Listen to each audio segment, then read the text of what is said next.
Mesdames et messieurs, bonjour et Deweneti. La Tabaski a été célébrée ce lundi 17 juin et le président de la République, Bassirou Diomaye Diakhar Faye, a effectué sa première prière de l'Aïd el-Kébir à la grande mosquée de Dakar. Et nos confrères du journal Sud Quotidien décrivent que le chef de l'État a profité de ce rituel pour dresser le bilan de son action près de 3 mois après son élection à la tête du pays. Et tout en se félicitant du climat de paix, de sérénité, de cohésion nationale à perpétuer et à pérenniser, il a rappelé la nécessité du dialogue et des réformes à entreprendre pour l'amélioration des conditions de vie des Sénégalais. Selon Bassirou Diomaye Diakhar Faye, le Sénégal se trouvait dans une situation très compliquée à son arrivée au pouvoir et il a essayé de trouver les voies et moyens et démontrer aux Sénégalais qu'ils sont engagés pour rendre la vie moins chère dans tous les domaines. Lui et son gouvernement ont bon espoir de pouvoir faire encore plus dans le futur. Et pour illustrer ses propos, le chef de l'État a tenu à préciser la mesure prise sur les transports pour faciliter aux voyageurs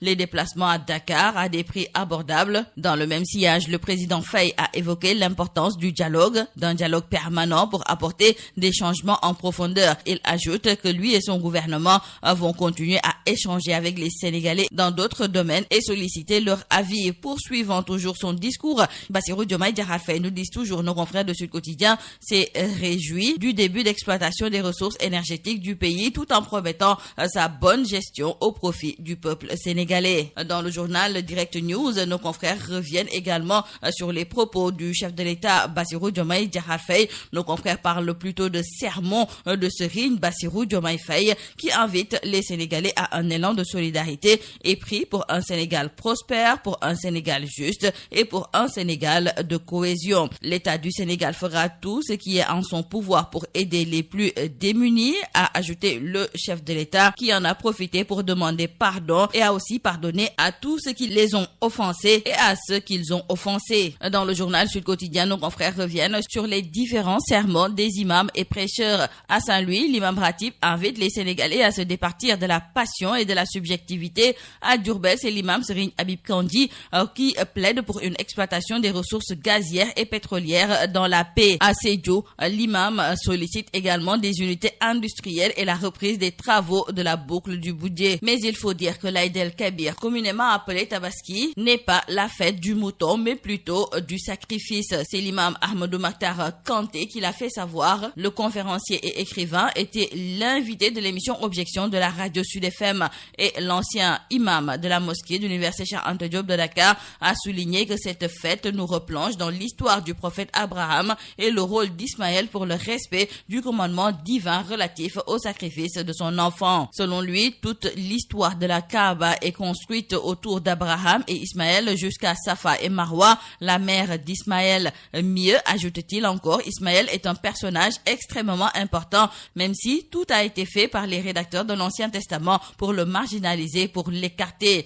Ismaël et Abraham ont fondé la Kaaba et après cette fondation, Abraham a demandé à Dieu un prophète qui sera issu de la descendance d'Ismaël et ce prophète-là a été annoncé par Jésus. Et il faut retenir que ce lundi donc a été célébrée la fête de la Tabaski, mais selon nos confrères du journal Le Quotidien, ce n'était pas la fête à Médina Gounass car dans cette ville religieuse située dans le département de Vélingara, des affrontements tragiques ont été notés entre deux communautés. Un mort et une trentaine de blessés, des maisons et des magasins incendiés. C'est donc le bilan de ces affrontements entre deux communautés qui peuplent la ville religieuse. Nos confrères nous font savoir que les fidèles du khalife Thierno Amadou Tidiane Ba et ceux du khalife Thierno Mounirou Baldé se sont donnés en spectacle. Dans le quotidien L'As, nos confrères nous parlent d'une Tabaski ensanglantée à Médina Gounass. Selon nos confrères, il y aurait eu 2 morts et plusieurs blessés. Nos confrères de Rewmi Quotidien revoient ce chiffre à la baisse et parlent d'un mort et de plusieurs blessés qui ont été donc dénombrés après ces affrontements entre deux communautés le jour de la Tabaski.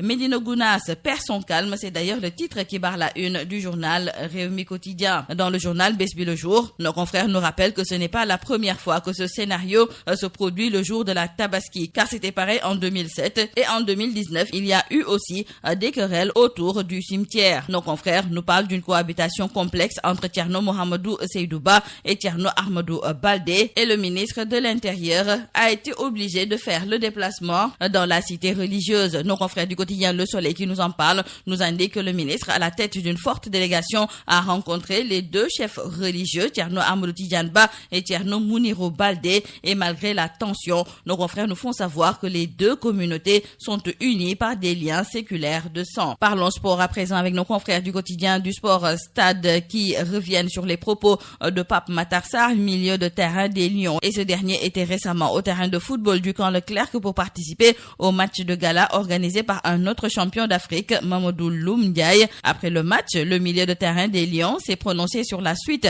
des éliminatoires du Mondial 2026, notamment le déplacement en mars 2025 pour jouer le Soudan. Et pour Pape Matar Sarr, il faudra battre le Soudan en aller et retour pour aller au Mondial. Et nous terminons par cette triste nouvelle du rappel à Dieu de Mademba Sok, le secrétaire général de l'Union nationale des syndicats autonomes du Sénégal, UNSAS. Il est décédé à Paris des suites d'une longue maladie, et devant cette douloureuse annonce, des personnalités du monde syndical, politique et autres ont tenu à rendre hommage à un des pionniers du syndicalisme au Sénégal. D'ailleurs, pour nos confrères de Sud Quotidien, c'est une grande perte pour le mouvement syndical. C'est tout à vos journaux et très bonne lecture.